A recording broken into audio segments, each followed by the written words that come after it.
All right, we're gonna start now. Good evening and welcome, everyone. Welcome to What It Takes to Thrive When You're Overwhelmed. This event is part of What It Takes Alumni event series organized by Alumni Relations team. My name is Imsal Adnan and I'm the Vice President for Welfare at the University of Westminster Students' Union. I overlook the welfare framework at the university and try to enhance it with the help of lived student experiences. This event is being recorded. The recordings will be available on the Alumni YouTube channel within the next few weeks. Your cameras and microphones are automatically turned off. The event chat is there for you to ask any questions to the speaker. We'll collate your questions during the talk and I'll put these to our speaker afterwards. The recording of this event, which ends up on YouTube, won't pick up any of your usernames or chat. Please bear with us if we experience any technical issues during the evening's event. I'm delighted to introduce our alumni speaker for today's talk, Laura Burke, who will be sharing her insights on what it takes to thrive when you're overwhelmed. Laura graduated from Westminster with a bachelor's in psychology in 2015. She is the founder and director of Laura Burke Training and Consultancy, a specialist organization delivering mental health training, consultancy, and well-being support to both workplace and individuals. She was also Entrepreneur Award finalist as part of the Westminster Alumni Awards 2025. In a moment, Laura will start her talk. After the talk, I will put your questions to Laura. So please do put your questions in the event chat. The event will end at around 8 p.m. Now, please welcome Laura for her talk on what it takes to thrive when you're overwhelmed. Over to Laura. Excellent. Thank you so much for having me. Firstly, can you hear me okay? Please give me a thumbs up if you don't mind. That would be amazing. Just to make sure you can hear me clearly. Absolutely. Oh, amazing. Thank you so much. So I'm just going to put my presentation on the screen now, so it'll just be a little moment while we wait. But I'm really glad to see so many of you on here and really looking forward to doing this talk all about how to thrive when you are overwhelmed.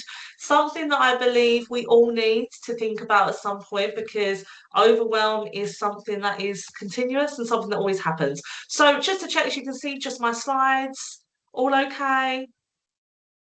Give me a little thumbs up or chat. Oh, amazing. Thank you so much. Thank you for the lovely introduction. That was really welcome. Thank you. I really appreciate that. It feels like a million years ago that I was at the university, all them many moons ago. And who knew then that I would end up with my own company and working with really established clients. So I'm very, very excited to be here. So thank you for being here. The slides will be shared, so please don't feel like you've got, write as fast as you can. I will be sending the slides, but if you want to take notes, you're more than welcome to. So how to thrive when you are overwhelmed. Who here, and please give me a thumbs up or any reaction, has ever felt like their brain has about 35 tabs open all at once? That was a lot of you very, very quickly. And none of them are loading. You just feel completely overwhelmed. Your computer is freezing. Essentially, our brain is getting to that point where we are overwhelmed in the amount of stress. So what is happening here is the demands placed on us are too much for our levels of coping.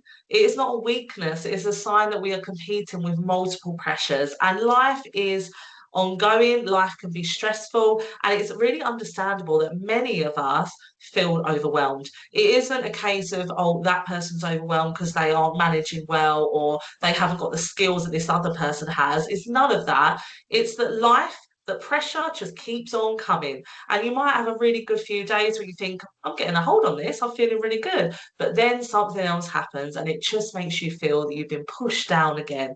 But what I'm here to talk to you about today is how we can actually thrive when we are overwhelmed and how we can start to put ourselves first and make sure that when we are in this stage of overwhelm, that we don't let it absolutely disable us so it prevents us doing what we want to do or it hinders our progress.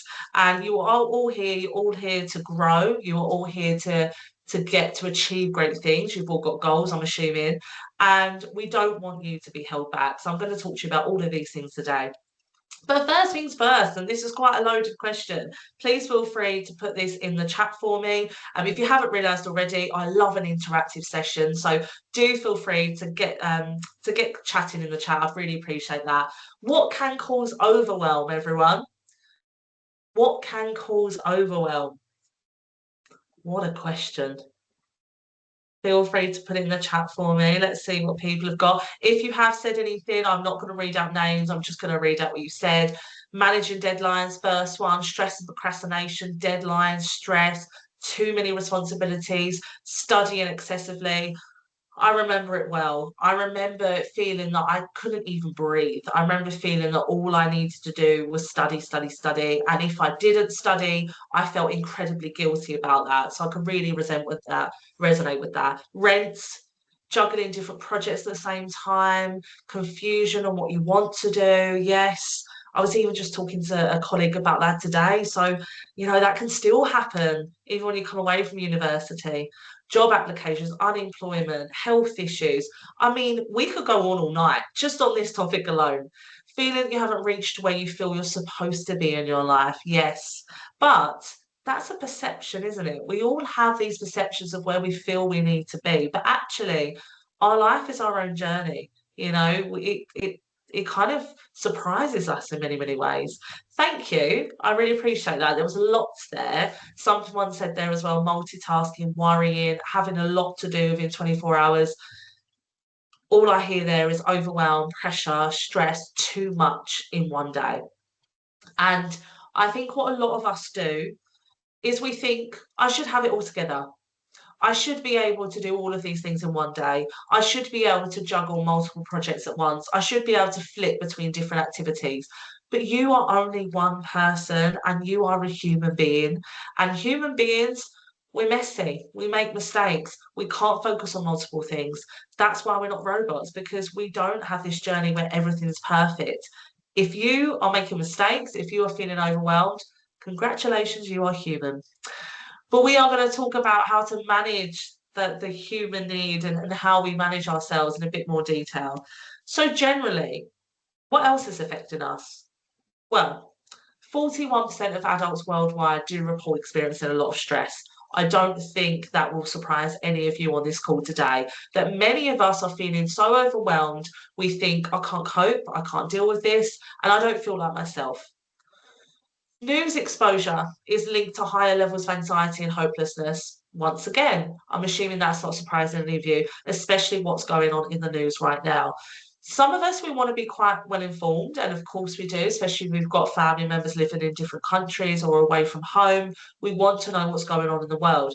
However, I would say it would be a really good idea to limit the amount of news that you are watching, because a lot of it is scarcity, a lot of it is negativity, a lot of it is just making your anxiety levels go to the absolute roof. So it's really important sometimes that we learn what's helping us and what's hindering us, but we will come to that. Half of people are in problem debt. They also have a mental health problem as well. So there's lots of people that have mental health issues that also have issues with money. So we've got and someone mentioned actually here about rent and money and things like that. And that's a huge part of our day to day, isn't it? If we don't have money, we can't do the things that we want to do. We can't even have that level of that high quality of life that we want to live. So it is a really important factor. And the last one I wanted to share with you, that those who perceive their neighbourhood as unsafe were about 2 to 4 times more likely to report serious psychological stress than those who felt safe. So we're not only feeling overwhelmed by everything that you said in the chat there, we're overwhelmed by our high levels of stress, our anxiety, debt, money worries, mental health issues, and also generally feeling unsafe. We can't even imagine what it feels like to go into a situation continuously where we don't feel safe. You're not going to grow. You're not going to get the best from you in that situation. You're going to be living in fight or flight mode. And fight or flight mode is reactive. Fight or flight mode is emotional. You're going to be living in, do I need to run? Do I need to fight? Growth doesn't happen there. You know, that's why a lot of people that are feeling heightened stress, learning's tough. Learning's really hard, because when you are feeling under attack or you're feeling anxiety, it's very hard for you to go, right, I now need to learn. I now need to work on this. No wonder your mind has been wandering. No wonder you've been procrastinating. No wonder you've been saying, do I even want to do this? Because it just feels too much. And if I'm ever resonating with you, give me a little thumbs up so I know that I'm reaching my target audience here with anything that I've said so far. So if at any point I'm resonating, give me a thumbs up. Excellent. So overwhelm, what does that look like? What does that mean? Now, this is really important, because how are you going to know how to support yourself or what to do next if you don't even know you're overwhelmed. There are many, many people that I meet continuously that actually are at such a heightened level of stress, they've just got used to it. They are just working on this pattern of, this hamster wheel that's going over and over and over again, and they haven't got off of it. And I meet these people all the time. You know what they look like? They're in overdrive, rapid speech, not taking a minute, running around, not taking a step to think, making mistakes. But there's many other behaviours that can show that we're overwhelmed as well. So recognizing signs of overwhelm, physically, low energy is a big one. Your body will tell you I'm wrecked. I've got not a lot left to give. Lightheaded or dizziness, pins and needles sometimes, restlessness, can't sit still, headaches, backaches, any pain in the body, faster breathing, you're starting to hyperventilate, sleep difficulties, needing the toilet more or less. And emotionally, what does that look like? You're irritable, and that's hard to fake. If you're irritable, you're sighing, you're short-tempered, people are frustrating you. And what you'll notice is things are bothering you that didn't used to bother you before. Now, when I'm overwhelmed, I'm irritable. And I have to recognize, oh, you're not usually like that with this. This is becoming a problem. You're irritable. Feeling anxious or restless, having mood swings, feeling quite helpless or stuck or powerless, that I don't understand what to do next. I don't know where to go with this. So you have the constant worry, you have racing thoughts. Give me a reaction if you find it difficult to manage your thinking. If you find it hard to switch your brain off. So common in students because you are working at all different times, you're managing multiple things, and then you want your brain to just go, okay, it's time to go to bed now, but your brain has been on overdrive all day. So we need a bit more before we get to bedtime. You may want to be alone, you feel tearful, you want lots of reassurance from others because you're just feeling, I don't feel okay and I don't know how to get through this. So what that looks like then, you procrastinate, you avoid them projects, you avoid the big tasks you've got to do. So then you leave it to the very end. And I've been there, up late at night. I'll never forget once I had an assignment due in, a critical review paper, and I was just about to hand it in and I realised I'd saved it wrong and it deleted and it was awful. I was up all night because it had to be in the morning. And oh my goodness, was I so stressed, so stressed. So I would say to myself, I'm never ever leaving it last minute again. You may have difficulty concentrating. You may have changes in your appetite. You may be withdrawing from people around you. You may have low productivity at work or college. And that is making you feel very frustrated with yourself. Why can't I just get it together?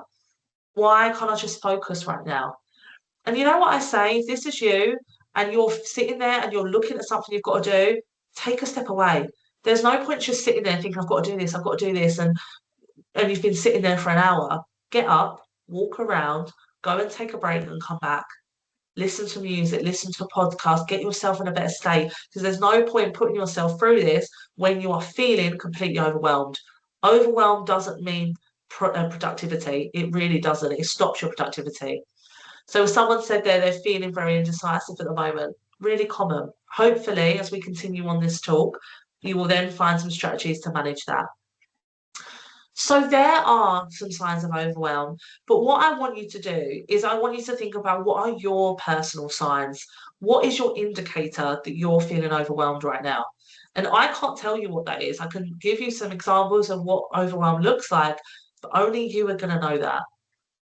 So if you're not sure, start to write down your days. Start to write down and make a bit of a mood journal. How do I feel in the morning versus how do I feel in the afternoon versus how you feel in the evening? Start to pick up on things of where you're overwhelmed. Because actually, this is where growth happens. You need that self-awareness first. Self-awareness is very, very important when it comes to managing overwhelm. But what is happening on the inside? Okay, I briefly mentioned fight or flight. So you may be on this call today and you are living in fight or flight all the time. Okay, and if that is you, I'm sorry you're experiencing that for one, because that's a horrible place to be. but you can get through it and you can get out of fight or flight mode. But essentially, what is happening, your body is in a state of panic. It thinks that there's a threat coming, and the threat may be the tight deadline. It might be concerned about what grade you're going to get. It might be you're worried about the future. It might be you're worried about rent. Any of the things that you've shared, your fight or flight response might have been activated because you have perceived a threat, and that feels scary, right? So your body goes into overdrive thinking, well, I need to plan for this. I need to manage it.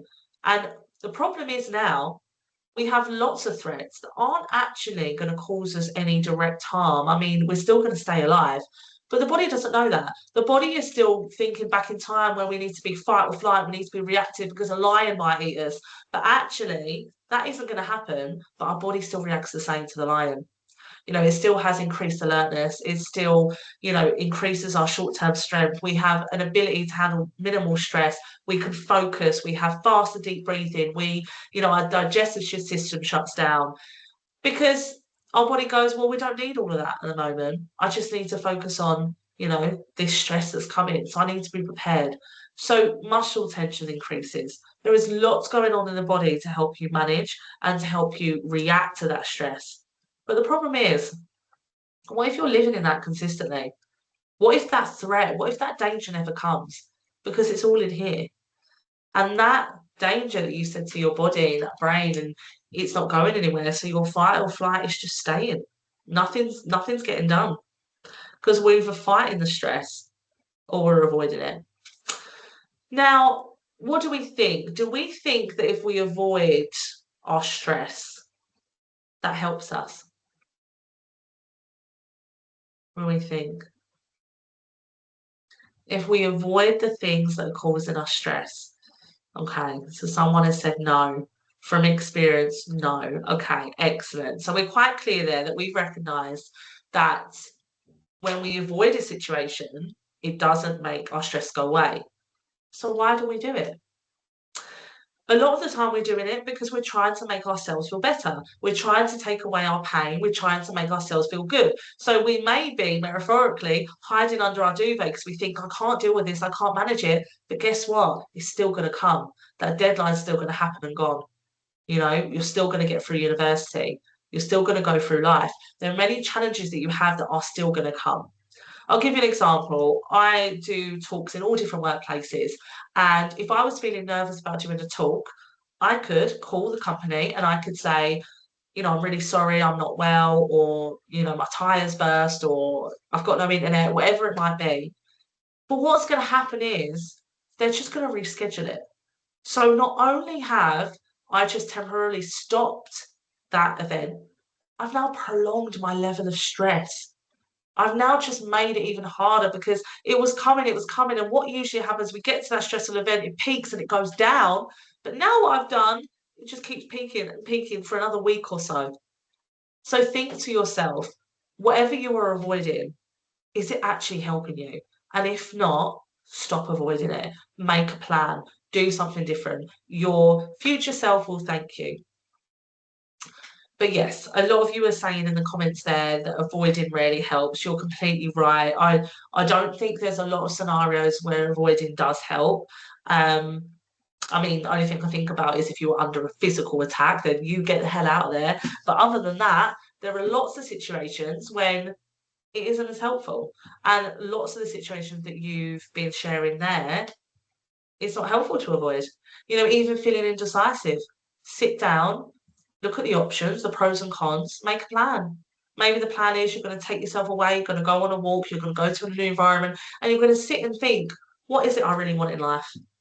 What is it I don't like? What is it that will really help me? What am I great at? There's some questions that we can ask ourselves at times. So now let's get to the good bit. How do we thrive? How do we ensure that we work through our overwhelm and we don't let it take over us? So it then starts to hinder our progress and our personality and our ability to thrive. So essentially, the first one is we need to breathe. Okay, we need to breathe. We need to take a step back and breathe. A lot of the time when we are overwhelmed, we are very reactive. Now, literally, reactions, I want to see them if this resonates with you. You're feeling overwhelmed, you start reacting, you do things, you say things you don't want to say, you do things you don't want to do, you rush everything, you make mistakes because you're in fight or flight mode. So you're not thinking logically. You're not thinking, hold on a minute, how was this landed? Or actually, I don't want to be this person I don't want to be this person right now. So we need to breathe. We need to take a step back. We need to think about how do we want to respond rather than how are we going to react. So give yourself that time. And when it does come to breathing, it's really helpful. One, I love breathing because you don't need to announce it to anyone. You can just be like, you know, you don't need to go, everyone, I'm breathing, I'm overwhelmed. You can just take time to focus on your breathing, go in through your nose, out through your mouth, and focus on you. But essentially, the other reason why this is very important is because you need to breathe to get your system back to a nice balance because it takes your body up to 90 minutes to restore that calm, relaxed state, even after a stressful event. So if you've had one stressful event, then another, then another, then another, your 90 minutes is just, your body's trying to calm down and it can't because it's just got too much stress. So you're still living in it. If you can take yourself away, if you get yourself to breathe, if you can focus on the good, if you can make a plan with yourself, if you can do the things you love, all of these things can help you get to a calm, relaxed state. So it's about thinking, I'm in control of my brain, no one else, and there are things that I can do. Your brain is like a muscle. It needs to be trained. Just like you don't go to the gym once and get a really good body. It takes time, it takes energy, it takes commitment. And your mental health is no different. You know, if you want to work on yourself, you need to continuously do it. If you want to make a change, then you've got to show up for you, essentially. So you've not got to be like, oh, self-care, I'll do it another week because I've got a lot of deadlines, especially when you've got deadlines, especially when you're feeling heightened stress. That is exactly when you look after yourself, even more so. My whole career, I hear all the time, I've always worked in mental health, and a lot of the time I'll hear, I'm too stressed, I'm too busy, I'm too busy. As soon as I hear I'm too busy, that's exactly where the individuals need more. I say to them, right, stop what you're doing. Stop. This is a big moment for you. You're too busy. So you're telling me 24 hours in a day, you haven't got time, even 5, 10 minutes to look after you. No, you need to put in some time right now, and we need to establish that. Because what's happening is the body's going, I'm so stressed, I've got no time, I can't manage this, I can't manage that. And that is when you need to go, hold on a minute, it's taken over. And I'm in control, not the other way around. So we need to start to make sure that we are helping ourselves, not hindering ourselves. So using our brain as a mechanism to feed it. So if you feed your body, your brain goodness, it will give you goodness right back. If you keep feeding negativity, it will keep giving you negativity. So think about what you're giving your brain right now. And if you're telling yourself, I'm not good enough, I can't do this, I don't know what our future holds, I'm not good in this subject, I'm a rubbish friend, I'm this, I'm that. Well, guess what? Your brain goes, you're probably right. Because whatever you think, your brain believes. But actually, we need to recognize our thoughts aren't facts, and we need to have a bit of a filter. So, first things first, when it does come to thriving, we need to be self aware, like I spoke to you at the beginning of this talk. Self awareness is a massive, massive, massive important thing here when it comes to being thriving, because if you are just going around life and just not really knowing how you feel, it's very hard to then make a change and to know what you need, you know? So, notice your triggers and your early warning signs. You know, your self awareness means knowing what situations, what people, what environment drains you. When you spot them early, you can respond rather than react. And let's be honest, loads of situations are going to drain you. The situation you're in right now, studying alone may drain you. So it's noticing, well, how do I get the best from it? How do I study best? When are the best times that I need to study? It's about thinking about, well, how can I make this situation work for me? There may be people in your life right now that are draining you. Maybe you can let them go. Maybe you can't if they're family or you know, friends or people you want in your life. But maybe what you do is you limit your time with them. You say to them, I'll pop in for a cup of tea and then you can leave when you want to leave. Or perhaps you say, thanks for thinking of me, but I'm not going to come tonight because I've got a lot of studying to do. Let's start to put you first. It's okay to have boundaries. We'll talk about that later. Tune into your thoughts, your emotions, and what your body is trying to tell you. Your body is a signal. What is your body telling you? Even right now, you may be listening to me. You may have tension in your shoulders. Your stomach may be in knots. You may have a racing heart. It's often the first signs that you're off balance. Pay attention to yourself. It's very interesting because if you was like making dinner and there was a hot pan and you put your hand over that hot pan, immediately your hand goes away. It's reflexes. Your body goes, oh, don't like that. I'm going to take that back. I've got to keep myself safe.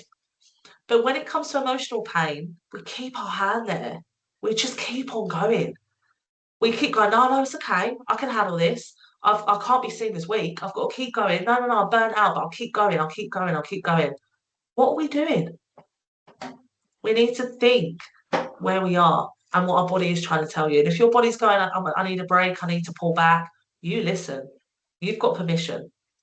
Okay. Say, Laura's given me permission. And that might sound silly, you know, but there are a lot of people that do need to hear this, that do need to hear it's okay to look after yourself. It isn't selfish, it's essential. Reflect regularly. Have them mindful moments. Take 2 or 3 minutes a day to stop and ask yourself, how am I feeling? What is on my mind right now? You know, if you ever started reacting a certain way and you thought, hold on a minute, what is it? Sorry. Let me rephrase that. Let me take a breath. Let me take a minute because I need to respond rather than react. But also, how did I find today? What went well? What did I struggle with? I'm really proud of myself because we're so good at being critical. We're so good at saying, I didn't do this right, I didn't do that right. You may have got a test result recently and you thought, for God's sake, it's not a first. Well, hey, like, let's praise yourself for what you've done. Let's not just, you know, be harsh about yourself. Sometimes we can have such high expectations that we're not allowing ourselves to enjoy the moment. How amazing that you did that you got that grade. You should be proud of yourself. This stuff's not easy. University is not easy. Studying is not easy. The fact you even got your place was not easy. So just take stock of where you are. And you're not failing, you're growing. You're making mistakes good. That's what you should be doing. I've made loads in my career and I hope I'm going to make more because in order to grow, I need to make mistakes.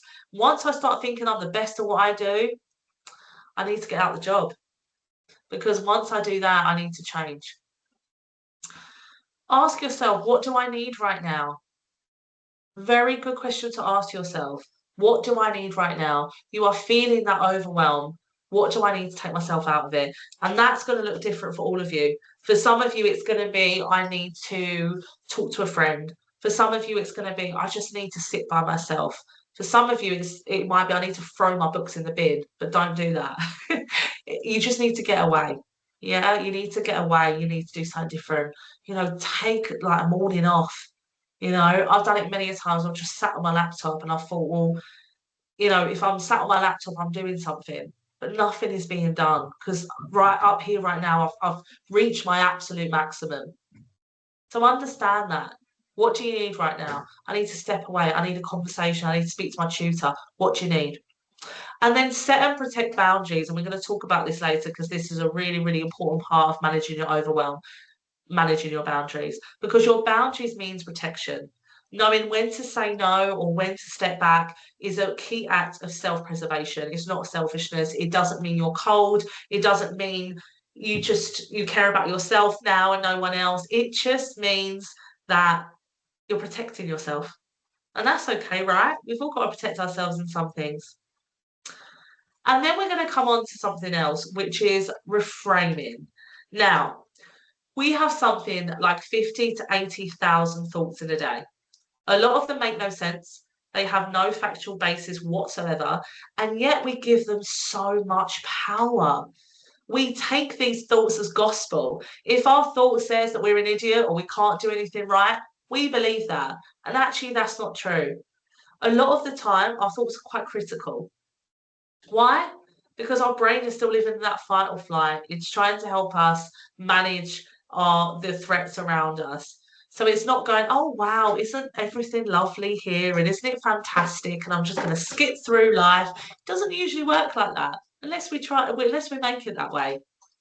So what we need to do is we need to manage our thinking and we need to understand the CBT model. So cognitive behavioral therapy, it looks at our thoughts and how our thoughts impact our feelings, which in turn impacts our behavior. And if we start to crack this, we've cracked life, I believe, because our thoughts do hold so much weight in how we feel about ourselves and then how we show up in the world. So I'll tell you a story.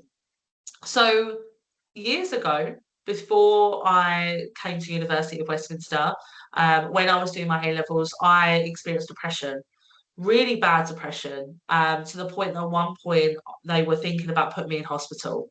So I was with CAMS, with Children and Adolescent Mental Health Services, and I was really struggling with A levels. Couldn't believe the jump from GCSEs to A levels. Found it really difficult. I remember learning about depression in psychology A level and realizing, oh my God, I've got every single symptom. I must have depression. Um, there's a point to this story.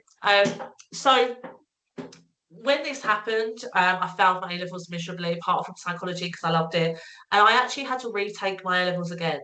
All of my friends, my whole year went to university, and I was left behind. Okay, and that could have been a make or break it moment. That could have mean going, you know what, sod it. I'm not good enough. I shouldn't do this. But I'd already gone through so much with depression. I wasn't going to let anything hold me back anymore. So I stayed in sixth form and I did an extra year of A levels because I wanted to come to university, study psychology, and work in mental health. And that's exactly what I did. So when I had depression, my thoughts would be, I'm an idiot, I can't get anything right. If I'm calling myself an idiot, I'm not good enough, what would happen would be that I would go really in on myself. I wouldn't feel confident. I wouldn't be able to be my true self. I became a person that I no longer knew. I was anxious. I would be shaking coming into a room.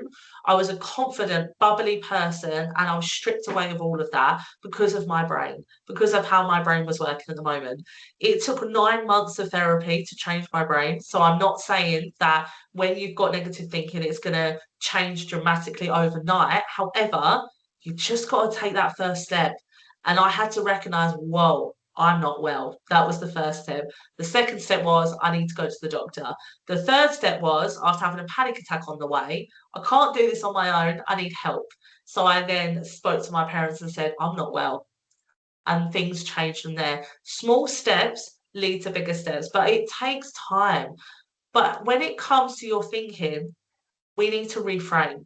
Because if you do go around in life telling yourself, I'm not good enough, I'm this, I'm that, I'm never going to pass, you're going to prove yourself right because you're not giving yourself space to grow. You're not being kind to yourself. You're not giving that compassion that you would give to everyone else apart from you. You know, a lot of people call me a lovely person. I probably consider myself a nice person. And I was always there for everyone else, always. I gave everything to everyone, and then I had nothing left for me. That had to change. So the way that had to change was by me reframing my thoughts. And I needed to show up. So here is some ways that you can do that. So instead of you saying to yourself, I'm a failure because I failed this test is just feedback. It's not a definition of who you are. You can improve. Loads of people fail tests. I've just told you I've failed my A levels the first year. I had to retake them.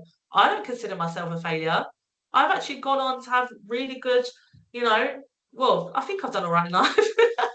Now I'm really questioning it. But, there was times that I failed, but it only grew me as a person. It only made me stronger. Having depression was the best thing that ever happened to me, which is the weirdest thing ever to say because I understood people better. It helped me and I worked in mental health and I built all the skills that I needed to get through life. So just think about yourself. You're not failing, you're growing. Go for the no's, go for the mistakes because it's just going to define you as a person. Scrolling through Instagram, everyone else is doing better than me. You have no idea if that's true. When you are comparing yourself to someone on social media, you know everything about your life, and a snapshot of theirs. So it's already a really biased example. So people share highlights, not their full story. We're all on our own journey. You know, come on, give me a reaction. If you've put a picture up of this beautiful day and you look great and you know you're with your family and friends, it looks fantastic. But actually, if you think about it, there were a few hiccups along the way. Give me a reaction. It wasn't as perfect as it looked.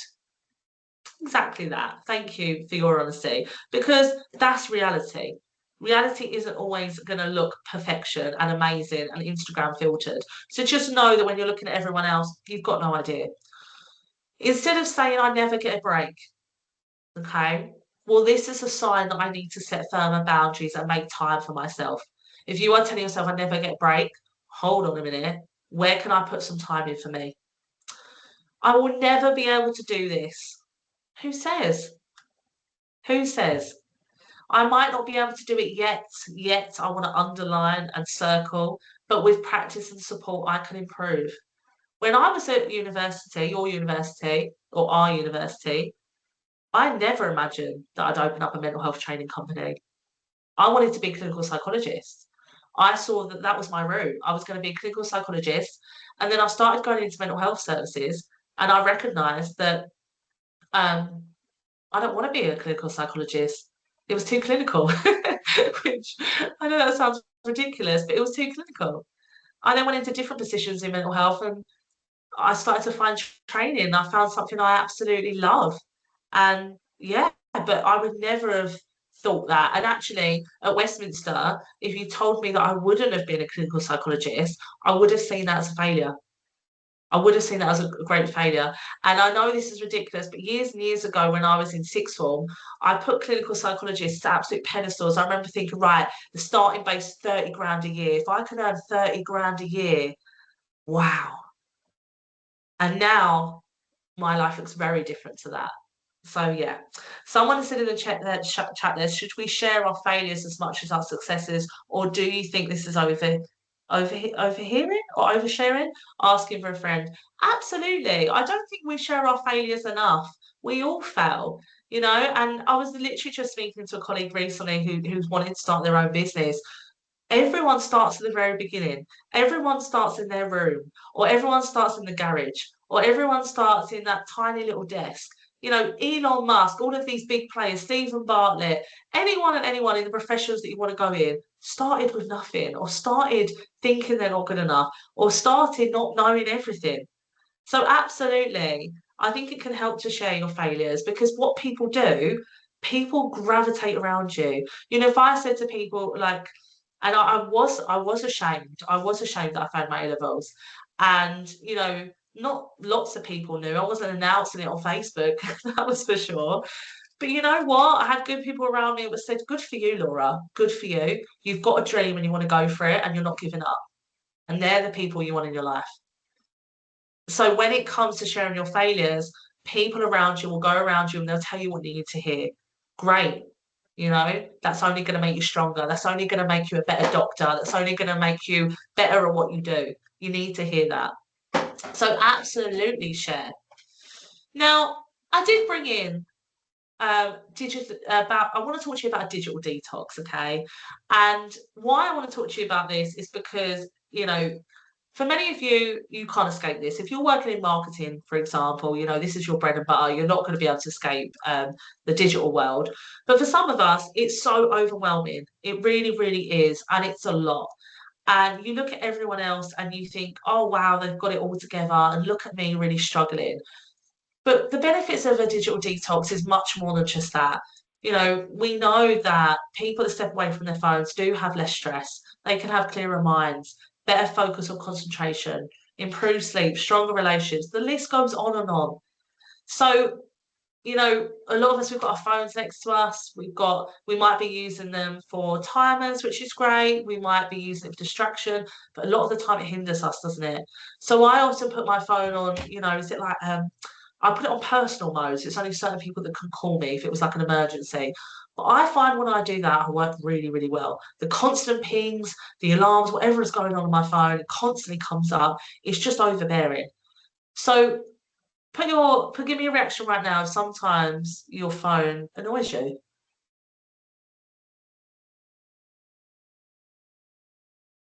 That's a lot of you. Wow. Right. Now put your hand up if you think you are addicted to your phone, I think I am addicted to my phone. I get nervous when I don't know where it is. And if I can't find it, I start feeling quite irritable. I'm quite unsettled. That's not good. That is really not good for me to be so anxious about a device. So, how do we digitally detox? It's important to take intentional breaks away from the screens and digital devices. This will really help you recharge mentally and emotionally and prevent that overwhelm. Because if you are constantly being overwhelmed by lots of things on the news or videos or constant information about bad things, negative things, it does make you think the world is a very scary place and what does this mean for me? So turn off the non-essential notifications, replace your screen time with calming activities, try tech-free zones, and as soon as you notice yourself scrolling, switch to something you enjoy. You know, if you were taking a break from studying and you go on your phone, you're scrolling, you're actually not reducing your stress at all. There is no evidence to say that scrolling on your phone really does help you reduce your stress. So make it intentional. Go on a walk. Go and have some quality time with someone you love. You know, get involved in your hobbies, whatever it might be. Because actually, the constant digital side of things can be overwhelming. Now, do you, and give me your reactions as time goes on, say yes to things when you're overloaded? That's the first one. Okay. So you say yes to things when you're already overloaded. Okay. Do you feel resentful or drained? Okay, that was very quick. Do you skip your personal needs? Okay. Okay, interesting. Do you feel responsible for keeping everyone happy? Wow, that was huge. That is loads of you. Oh my goodness. Okay. And do you avoid certain people or situations because they exhaust you? Okay. So as we are going on, so you've all shared, there's a lot of individuals that are resonating here. Any questions in these certain areas, please pop these in the chat and we can talk about these after. Um, so how you react on Teams, there's a raise your, is it raise? Oh no, there's a react button. It's a smiley face at the top of the screen. If you click that, there's loads of things that you can access, like hearts, thumbs up, things like that. So yeah, the react button. Hope that helps. No, you're fine. I mean, every day's a learning day. Um, there's loads of things I still don't know with Teams. Next one. Essentially, what this is and what this is telling me is that you are struggling with your boundaries. That's what this is telling me. You are struggling to be able to say no, to be able to take stock of where you are, where you need to go, and you're having people, situations, or yourself that are overstepping boundaries and making you feel completely overwhelmed. That needs to stop. So, setting boundaries. Firstly, why boundaries matter? Because they help you manage expectations. And what I mean by that, it helps you manage what people's expectations are of you and the other way around. So if you had a boundary about, I don't know, being touched, then that person knows that you don't like hugs, so they're not going to do that anymore. Boundaries reduces your stress and it prevents overwhelm. It protects your emotional well-being. It creates a space for rest, balance, and choice. So let's have some time boundaries. So maybe you are really stretched and you really want to focus on this activity, but someone's just come and said to you, "Oh, can you help me at a fundraising event? Like, I really need your help. You're the best at this."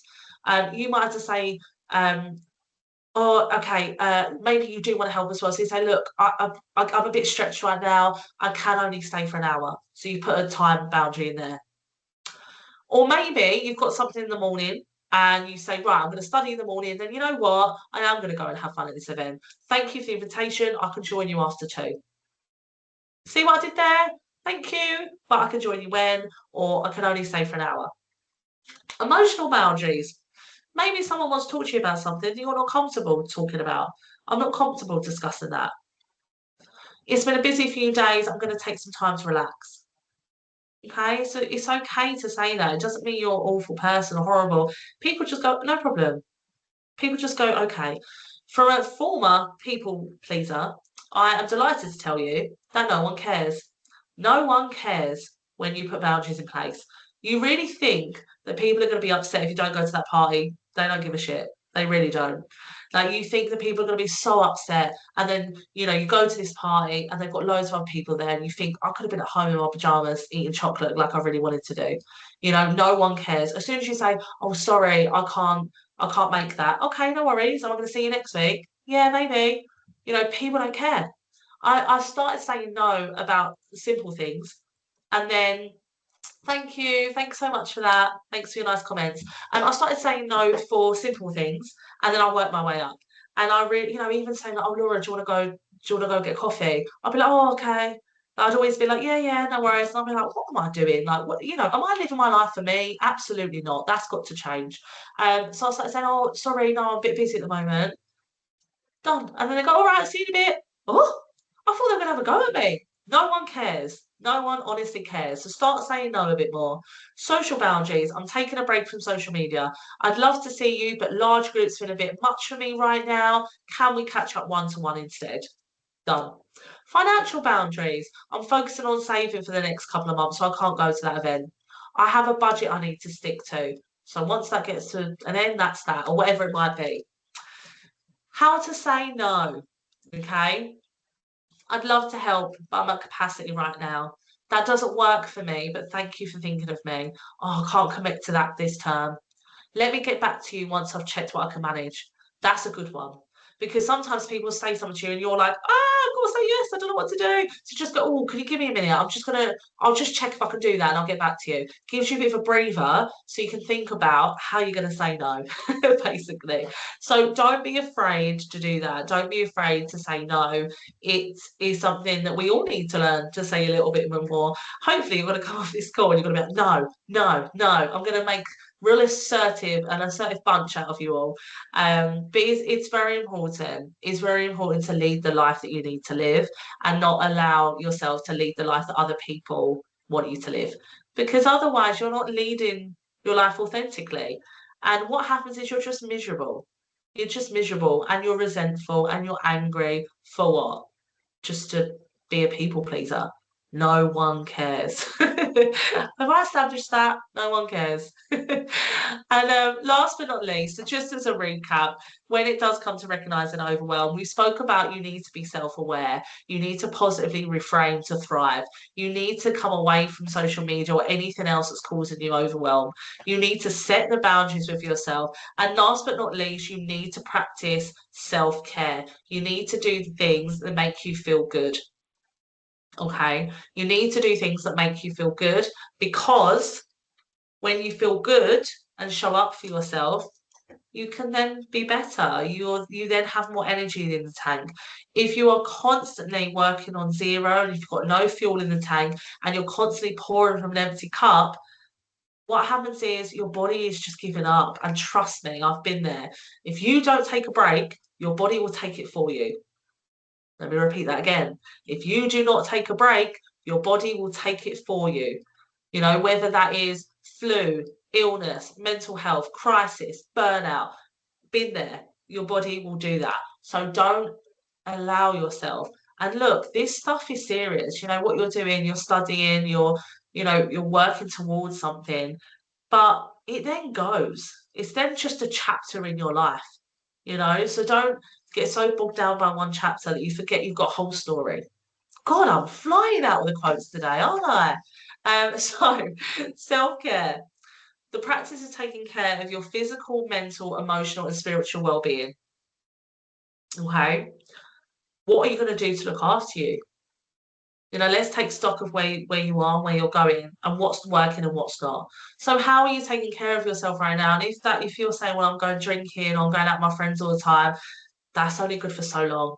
That doesn't reduce your stress. Don't know about you, but I have an emotional hangover.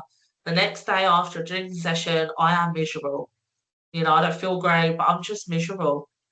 And actually, if you are feeling stressed already, it's not going to help. So, do you need to exercise? We know that exercise is really beneficial for you. Physical health is really related to your mental health. So, get up, get out, go for a walk. Maybe see if everyone wants to go to the gym or a dance class or something fun that you've got going on in your university. Mentally, how are you supporting yourself? How are you coordinating things? Write things down, make lists, plan time, give yourself structure, be kind to yourself. Emotionally, what do you need? Do you need to hear that, everything's going to be okay? Or do you need to hear you're doing the best you can? Or do you just need, like, do you just need to watch a film and zone out? What is it you need for you?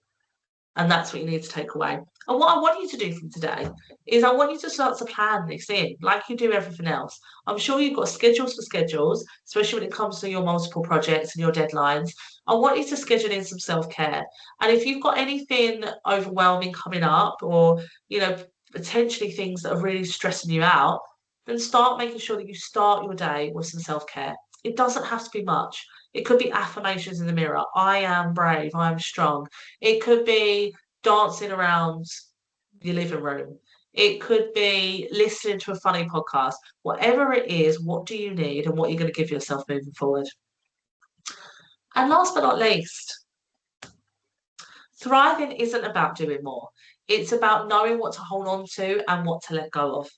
So thank you very much for your time, everyone. That is me. I hope you enjoyed today, got something out of it. I know there was a question in the chat. I did leave it because I thought we could come back to it. But any questions that have come up from today, pop them in the chat now and I'll come to them. Thank you so much. I hope you enjoyed it. All right, thank you to Laura for sharing her insights. Now we have time for some questions which we have collated during the talk. I'm going to present some for Laura from the backup questions. Laura, what should you do in the moment when you feel overwhelmed? In the moment when you're starting to feel overwhelmed, usually the panic is starting to go up your body. And in that moment, breathe.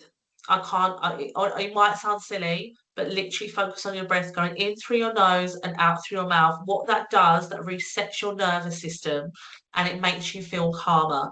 So breathe and then tell yourself, it's okay. I'm feeling overwhelmed. Own it. I'm feeling overwhelmed right now. And then what action am I going to take? So take a deep breath. I'm okay. I'm feeling overwhelmed right now. I need to, or I'm going to. So make a plan. So breathe, notice, I'm feeling overwhelmed. Then what you're going to do? Breathe it out. I'm feeling overwhelmed. Okay, I need to go for a walk. I need to speak. I need to call my mum, whatever it is. But I hope that helps. So breathe. Next question. I'm glad it's been uplifting. Good. All right. How do I know whether I am setting social/emotional boundaries or I'm simply avoiding? How do I know whether I am setting social or emotional boundaries or I'm simply avoiding? That is a really interesting question. And I guess the answer is in the context. I probably need a little bit more context here. But I think when it does come to whether it's boundaries or whether it's avoiding, only you will know. Because if you are avoiding, you are probably avoiding because you don't feel good in that space. Typically, when we're avoiding, that activity makes us feel anxious. So I would be asking you, is this event making you anxious? Okay, is it making you feel a certain way where you think I want to avoid it completely and I don't want that apart, I don't want to be a part of it? Or is it that it's something where you think, okay, just right now I'm very overwhelmed. I do want to go or need to go, but it needs to be boundaried. It needs to be something that works for me. So I guess it depends on the feeling that you have from that event, and only you will know in yourself. There's the quote from the last slide.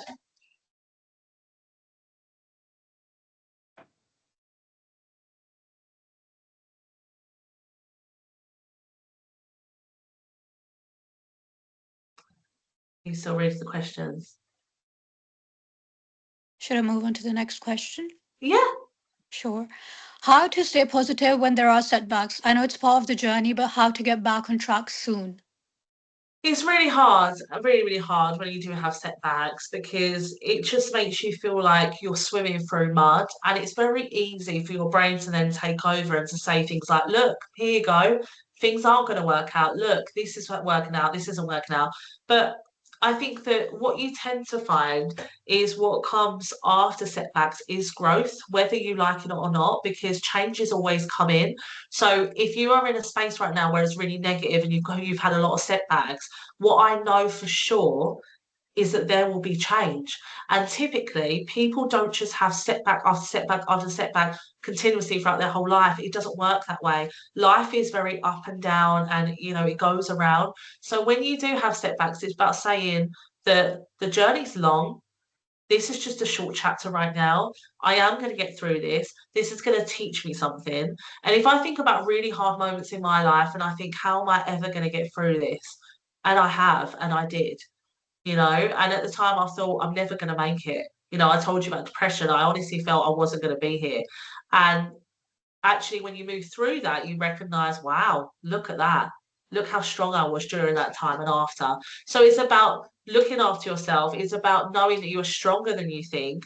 And it's about recognizing that, yes, you've got a setback now, but that setback isn't always going to come. And what's going to come is better. It always does. Change is always coming. And change isn't always bad. Change is magnificent. Change is exciting. Change means more money, more relationships, better education, whatever it might be, change can be good. Thank you. Next question. I'm loving the questions. All right. How do you manage stress when you're dealing with time boundary tasks? How to avoid procrastination in such situations? So, first things first, before you even start the activity, put something in place that looks after you.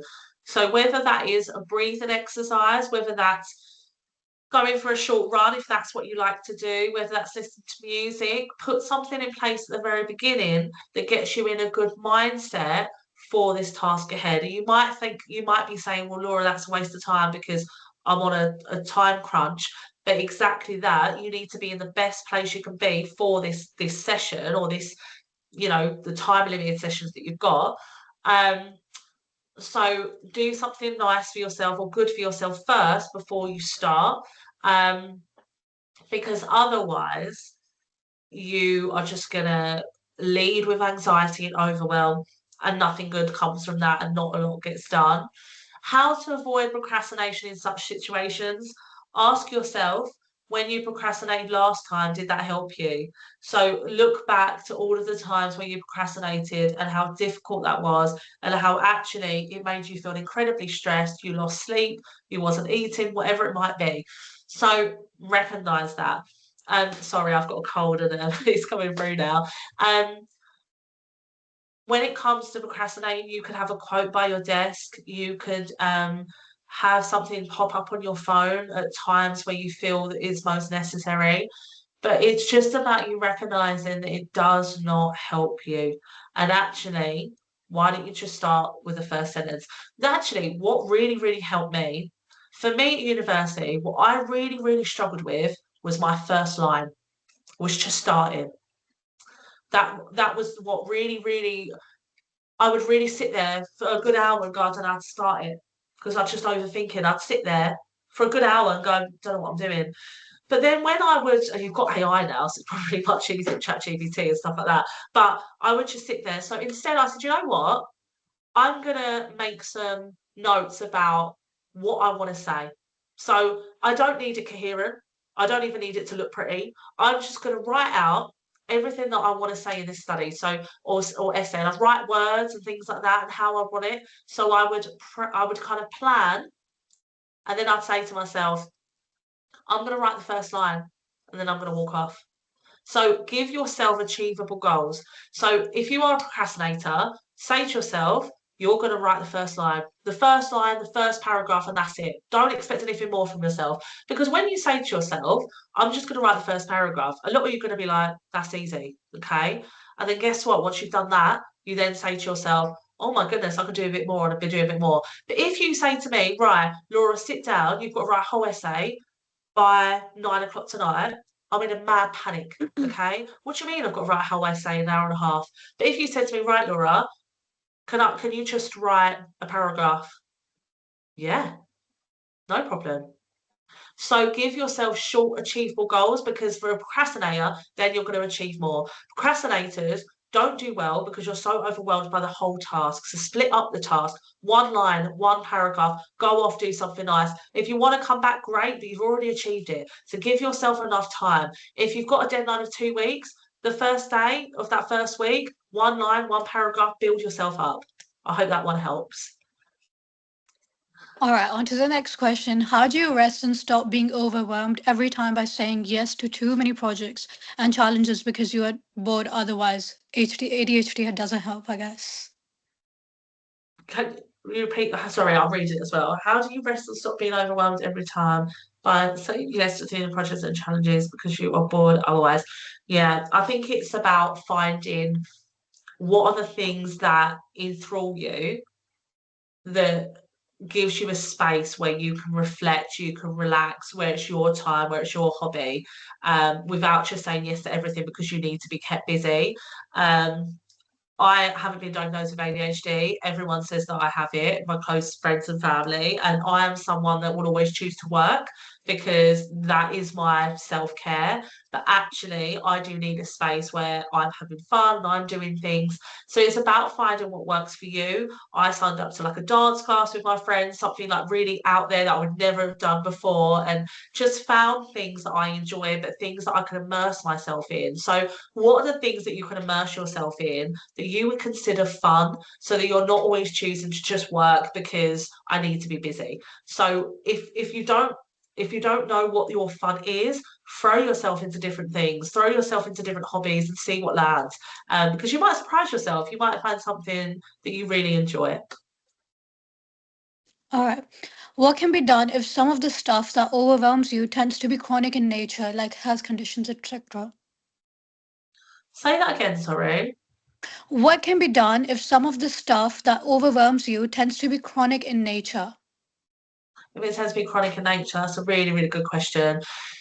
So we cannot control everything that is around us, okay? We are very limited in what we can control externally. But what we absolutely can control is our internal being and how we show up in the world and how we react to what is happening to us or what's going on in the world. So I can't control what is going on in the world right now. I can't control many different aspects of life, but I can control how I allow that to show up for me in my own little world and my own little bubble. And when things are ongoing and when things are chronic, what we need to do, if we can't change that directory, if it's something chronic, then what we can change is how we show up to it and how we think about it. So perhaps if this is ongoing, well, I need to make sure that I'm the best self. I need to make sure I'm opening up to people. I need to talk to someone about this. I need to reframe it in a different way. So you might not be able to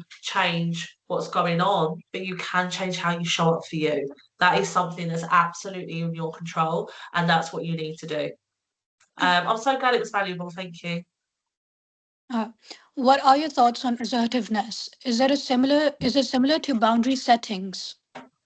Yeah, I would agree so. Yeah, absolutely. I do think that being assertive is a little bit like having a boundary. So being assertive around, like I mentioned earlier, like how tactile people are with you or how people talk about you, or, perhaps it's around maybe like someone is like they're saying that they're bantering you or they're making jokes about you, but actually if it's not funny and it's hurting your feelings, it's about being assertive and saying, well, I don't think that's banter, that's actually hurting my feelings, like, it's not funny.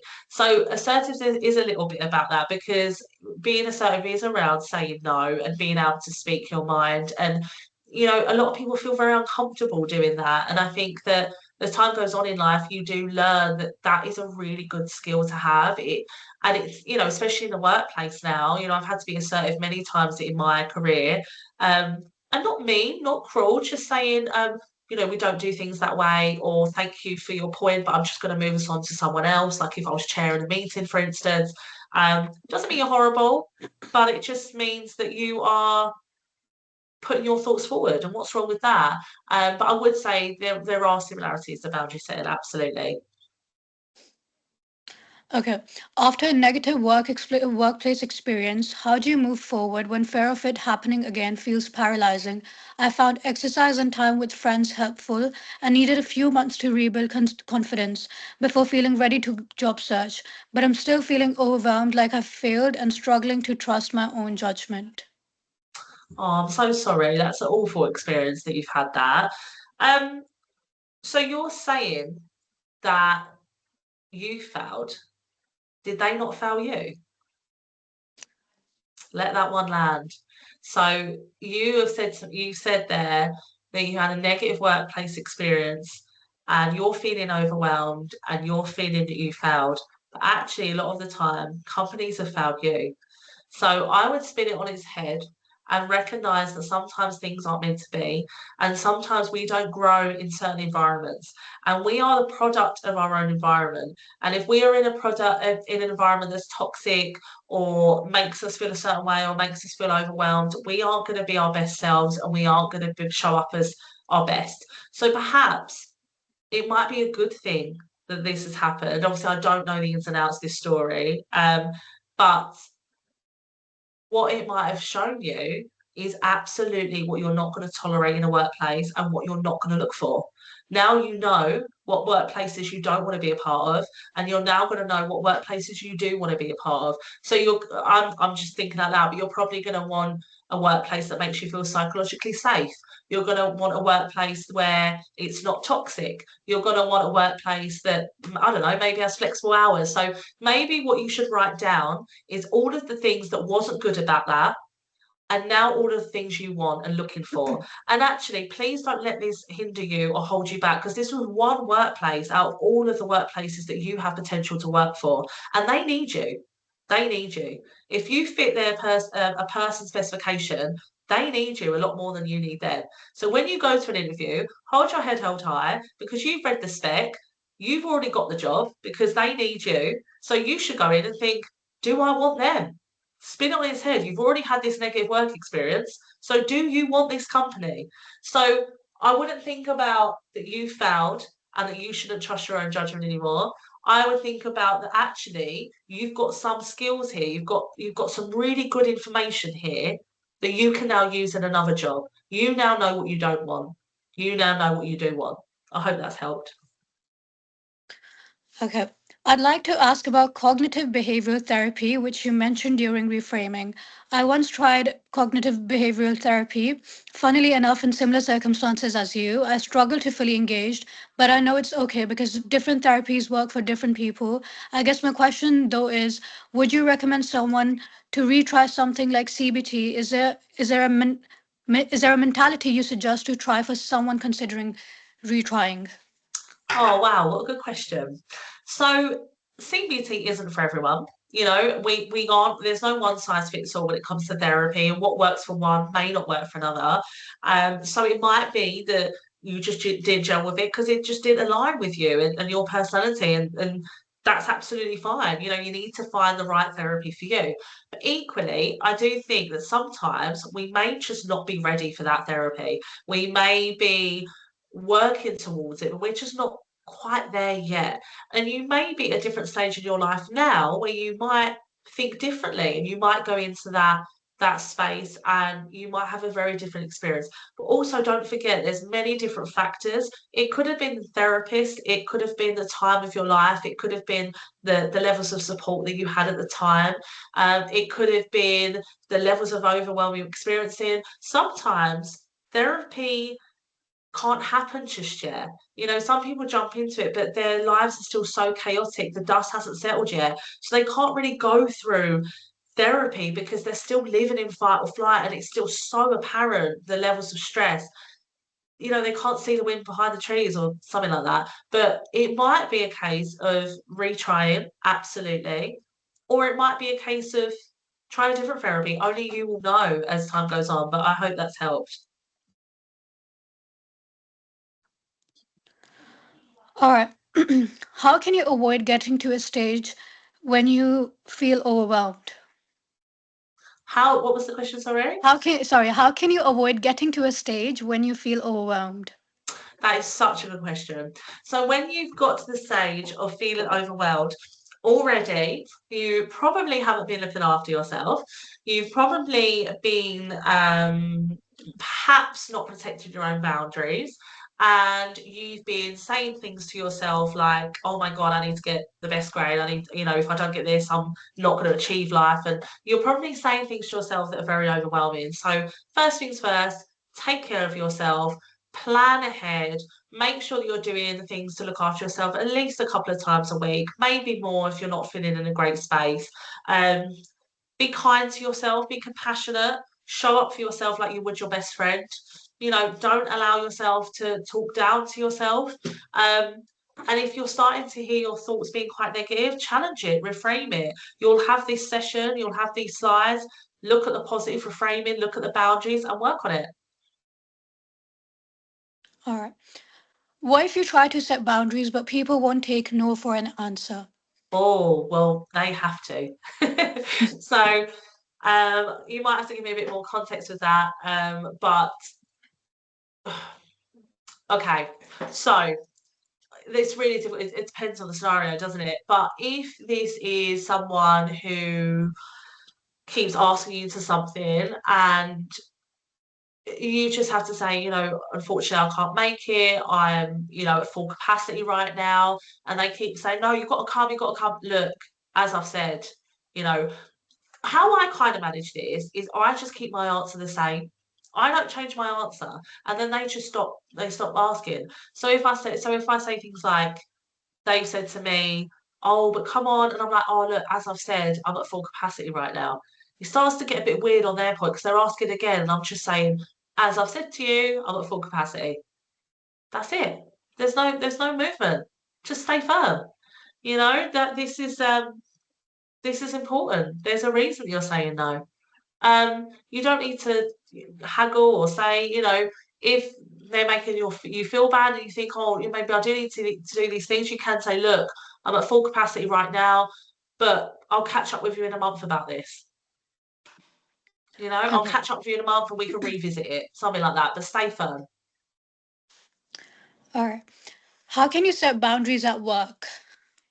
Oh, so this one you can still do, like you do in your personal life. I think when it comes to say if it was your manager, that can be a little bit trickier because you do have to do what they say up to some point, but you can still have boundaries. So, for instance, say if I haven't worked for someone for a while, but if I had a manager that was coming to me and I'm already overloaded with work, and they're saying to me, "Right, Laura, I need to do this project," and I've already got A, B, and C that's keeping me up at night and making me worried.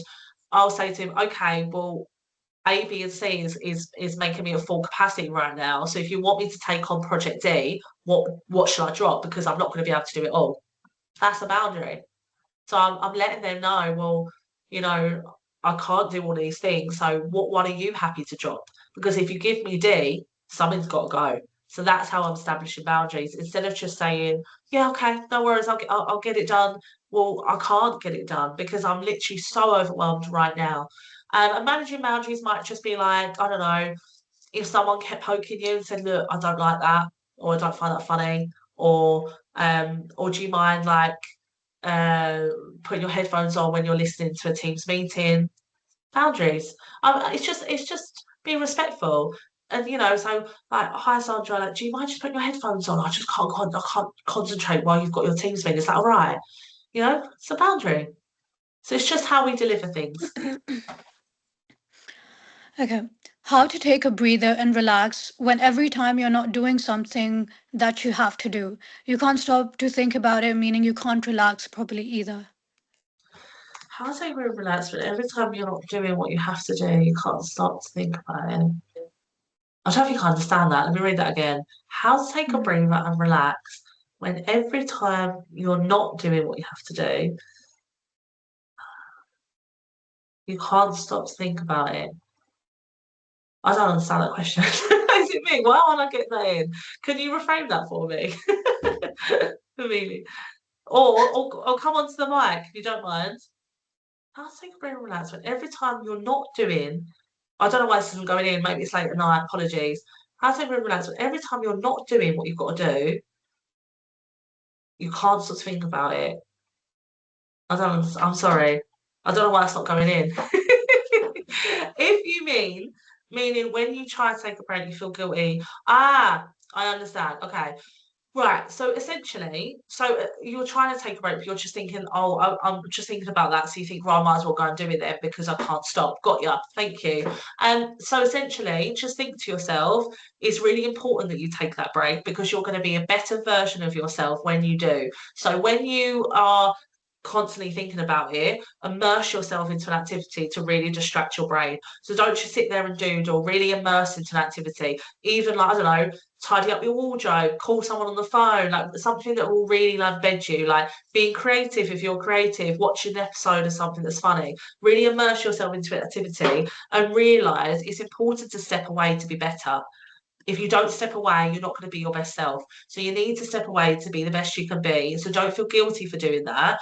You need to put energy in the tank again. And you're not going to do that if you constantly just be there. Thank you so much, everyone, for your nice comments. Has that answered your question? So is Yes. it, yeah, good. Okay, that was the last question. And I Okay. think we're done with all the questions. Thank you for all your Hmm. questions. Please complete the short evaluation survey, which will be shared in the event chat. It really helps us to run these events. A recording of this event will be up on the Alumni YouTube channel in the next few weeks. Our next event is What It Takes to Be Irreplaceable in an AI World on Thursday, 24th of March. Find out more on the university website or check your emails. Thanks again to Laura for genuinely giving her Thank time you. to come and speak this evening. Thank you so much, Laura, and to all of you No for coming worries. along.